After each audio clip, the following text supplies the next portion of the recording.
Bank Mandiri berencana melakukan penambahan modal sebesar 9 triliun rupiah. Menteri BUMN Rini Sumarno mengatakan suntikan modal untuk memastikan kemampuan bank mendanai kebutuhan dana masyarakat. Lalu bagaimana dampaknya bagi kinerja dan saham Bank Mandiri ke depan? Langsung kita simak wawancara bersama Kepala Riset Oso Securities Supriyadi yang dipandu Pangeran Punce di Bursa Efek Indonesia. Langsung, Punce, silakan.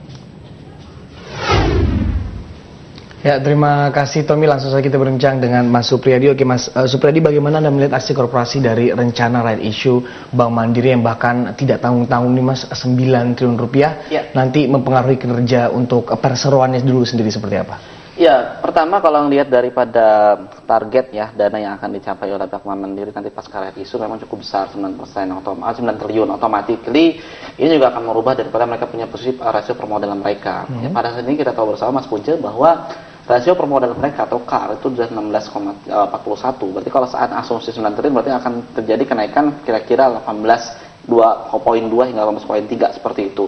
Otomatis makin kuat tuh untuk Mandiri sendiri. Apalagi right issue sendiri ini ternyata juga akan diserap bukan hanya di publik, tapi pemerintah pun akan menyerap. Berbeda hal dengan kejadian tahun 2010 yang lalu yang mereka melakukan right issue juga, tapi ada tujuan yang berbeda. Tujuan apa? Tujuan pada tahun 2010 yang silam yang lalu itu ternyata mereka akan menggunakan ingin memperkecil posisi pemerintah publik lebih besar untuk untuk mengurangi mereka punya porsi tagihan pajak mereka seperti itu. Nah, sekarang adalah benar-benar untuk ekspansi. Nah, menurut saya ini hal yang sangat wajar dan menurut saya Bank Mandiri akan semakin kuat kembali ya. Terlebih lagi kalau kita tahu bersama bahwa 2014 yang lalu, 2015 ini juga ternyata tantangan ekonomi cukup besar. Terlebih lagi juga ada wanti-wanti dari pihak Menkyu sendiri dan Bank Indonesia.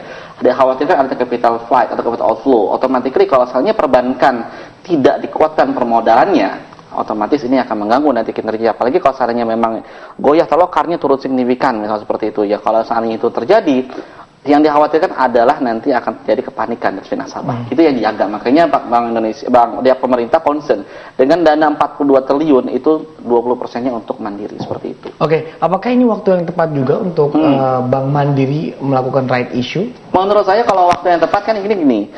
Pemerintah memang setuju akan right issue 9 triliun, tapi kan harus ada persetujuan dari DPR lagi. Nah, kita tunggu saja nih kira-kira kalau seandainya memang cepat prosesnya dari pihak anggota Dewan memutuskan bahwa direstui untuk Bank Mandiri untuk melakukan penambahan modal melalui right issue, maka baru terlihat nanti kira-kira Februari atau Maret seperti itu. Tapi kalau seandainya ini belum ada keputusan dari sana, kita belum bisa diketahui bahwa kapan akan kira-kira rencana itu akan terrealisasi seperti itu, Mas. Oke, besarannya sendiri nanti akan seperti apa, Mas? Dari 9 triliun rupiah serapannya apakah untuk pemerintah 50%, 50% atau untuk publik seperti apa? Kalau dari porsi sendiri kan dari 9 triliun sendiri 5,6 triliun itu akan diserap oleh pemerintah. Otomatis sisanya sendiri itu akan diambil oleh pihak publik seperti itu. Jadi menurut saya ini posisinya memang tidak, berarti artinya posisi pemerintah tidak akan berubah signifikan. Paling tidak 0,1 hingga 0,2% lah seperti itu porsi pemerintah sendiri. Artinya bahwa pemerintah tetap akan menjaga posisi mereka sebagai pemegang pengendali untuk Mandiri itu sendiri, mayoritas dan pengendali di sana. Ya otomatis masih cukup kuat seperti itu. Dan dari segi yang penting adalah bagaimana right issue ini bisa efektif. Kalau efektif dalam apa? Efektif dalam rangka nanti penggunaan dananya untuk ekspansi. Lagi-lagi ekspansi untuk apa? Untuk bagaimana caranya mereka untuk bisa mendistribusikan dana yang sudah terserap untuk didistribusikan pada masyarakat dalam pemberian kredit. Kalau seandainya memang efektif juga dengan ada kondisi yang memang tidak begitu stabil, otomatis ini akan membuat daripada pertumbuhan ekonomi akan lebih baik ke depannya. Itu yang target dari pemerintah. Makanya pemerintah berani untuk akan menyuntik 20% budget dari dana yang akan dikeluarkan untuk suntikan kepada BUMN lainnya seperti itu. Oke, walaupun tadi Anda mengatakan ini penambahan modal akhirnya untuk menyalurkan kredit yang lebih besar, walaupun kan BI dan OJK memperkirakan pertumbuhan kredit tahun ini juga akan moderat, tidak akan berbeda jauh dengan tahun lalu. Tidak masalah menurut saya. Kalau hal itu terjadi kan permasalahannya bukan hanya itu saja. Pengereman daripada target kredit yang dibuat oleh pihak OJK maupun Bank Indonesia sendiri ini hal sangat wajar sekali. Mengingat kondisi ekonomi kita dengan rupiah yang masih relatif tidak begitu stabil, masih agak sedikit goyah. Yang kedua, di kondisi daripada market di Amerika sudah mulai membaik, ekonomi sudah membaik, otomatis dia khawatir kan ada. Kalau Fed akhirnya nanti kuartal kedua nanti menaikkan suku bunganya, kan capital Fed kekhawatirannya akan yang muncul seperti itu. Otomatis kan akan mengganggu daripada psikologis para investor dan para nasabah sendiri seperti itu. Kalau misalnya para investor ternyata tidak begitu menarik terhadap pemberian untuk right issue-nya, misal seperti karena memang khawatir terhadap kondisi itu, bagaimana tidak terserap untuk saham publik sendiri. Nah, ini yang dikhawatirkan. Tapi kan permasalahannya dana tersebut akan untuk ekspansi. Nah, tinggal Mandiri sendiri harus selektif. Bagaimana caranya asas prudential banking itu sendiri tetap terjaga seperti itu. Oke, kalau dilihat dari pergerakan sahamnya sendiri kemarin sempat menembus pekan lalu di tempatnya ini sempat menembus harga 11 ribuan. Apakah ini juga terkait dengan adanya isu dari aksi korporasi ini?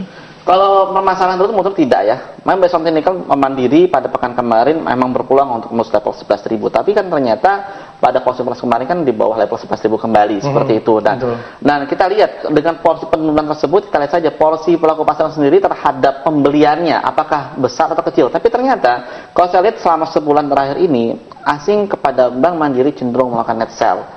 Jadi mereka cenderung melakukan suatu profit taking terlebih dahulu. Nanti paling tidak mereka akan mengambil posisi level psikologi 10.000. Dan kita harapkan sih level 10.000 tidak tertembus seperti itu. Nah, kalau seandainya tidak tertembus, automatically harapan dari Bank Mandiri untuk menyerap dana dari REIT sendiri juga ini akan efektif dan bagus, dan para investor pun masih akan tinggi minatnya untuk membeli REIT isu tersebut. Oke, berarti bisa dikatakan untuk jangka pendek ini tidak terlalu mempengaruhi pergerakan saham. Kalau untuk jangka panjangnya sendiri seperti apa, Mas? Untuk jangka pendek memang tidak akan berpengaruh. Ini sudah terlihat dari pergerakan saham Mandiri pada pagi ini tidak begitu agresif ya, meskipun kabarnya positif seperti itu. Karena memang teknikal belum begitu mensupport seperti itu untuk saham Bank Mandiri sendiri. Tapi untuk medium term atau long term menurut saya Bank Mandiri masih cukup gagah, apalagi dengan memang mereka punya aset cukup besar seperti itu, dan dari segi perolehan net interest margin juga masih di atas industri, masih 5,5%-an net interest margin mereka. Automatically menurut saya minat para investor untuk invest di sana masih cukup tinggi, karena otomatis mereka mengharap bahwa perusahaan yang mereka investasikan tersebut akan memperoleh keuntungan seperti itu. Oke, bisa sampai ke level berapa untuk jangka panjangnya? Jangka panjang paling tidak dia akan coba fair value-nya itu 12.800 hingga level 13.200 untuk medium term. Itu pasca daripada isu. Tapi kalau tidak ada bentuk kemungkinan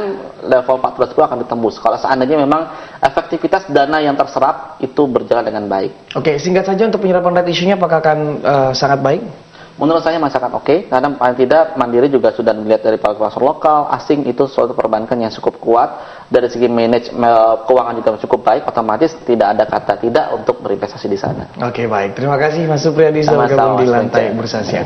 Demikian Tommy, kembali ke Anda.